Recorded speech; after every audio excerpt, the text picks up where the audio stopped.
هلو everybody، رجعنا لكم بفيديو يا جماعه مهم. ركز معايا بالله عليك، الناس اللي ما بتعرفش تقرا، الناس اللي لغايه دلوقتي مش قادره تجمع كلمه في الانجليزي تقراها، ركز معايا في الفيديو ده وان شاء الله تطلع منه. والله لو انت ما بتعرفش تقرا انجليزي نهائي النهارده هتقرا. قبل ما نبدا الفيديو صلي على حبيبك صلى الله عليه وسلم ونبتدي الفيديو. كل واحد ورقته معاه والقلم ويبتدي يكتب المدون في الدرس النهارده. اول حاجه يا جماعه اربط قرايه الانجليزي معلش بعد اذنك بقرايه العربي. اصوات الحروف متشابهه يا جماعه. الاي مع التي، الاي والتي دول اهم بيتنطوا ايه بقى؟ ات. حطينا لها اف فات. شلنا الاف حطينا اس حاول تشتهج معايا. الاس زي السين اهو، وقلت لك الاي والتي ات تبقى سات. شلنا الاس حطينا البي تبقى بات. شلنا البي حطينا ام مات الله يرحمه معناها حصيره.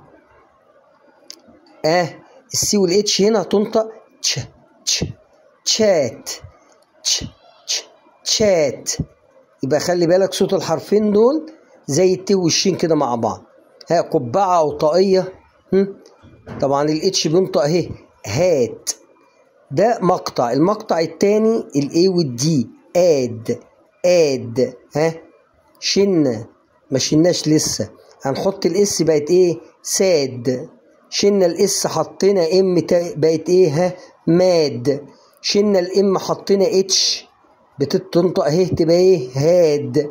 شلنا الاتش حطينا بي تبقى ايه؟ باد. شلنا البي حطينا الجي، وخلي بالكم يا جماعه الجي في الغالب بتنطق زي الجيم كده في العربي جاد. شلنا الجي حطينا الاف فاد.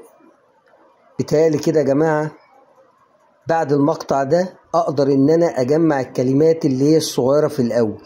وحاول تتابع الفيديوهات اللي موجودة عندك في القناة، ولو مش مشترك بعد إذنك اشترك في القناة، ويا ريت اللايك عشان اللايك مهم عشان يوصل الفيديو لأكتر ناس يقدروا يستفيدوا من الفيديو. وفعل زر الجرس. كنتم مع مستر رمضان مهران في قناة رمضان أونلاين. يا رب أكون أفدتكم، والسلام عليكم ورحمة الله وبركاته.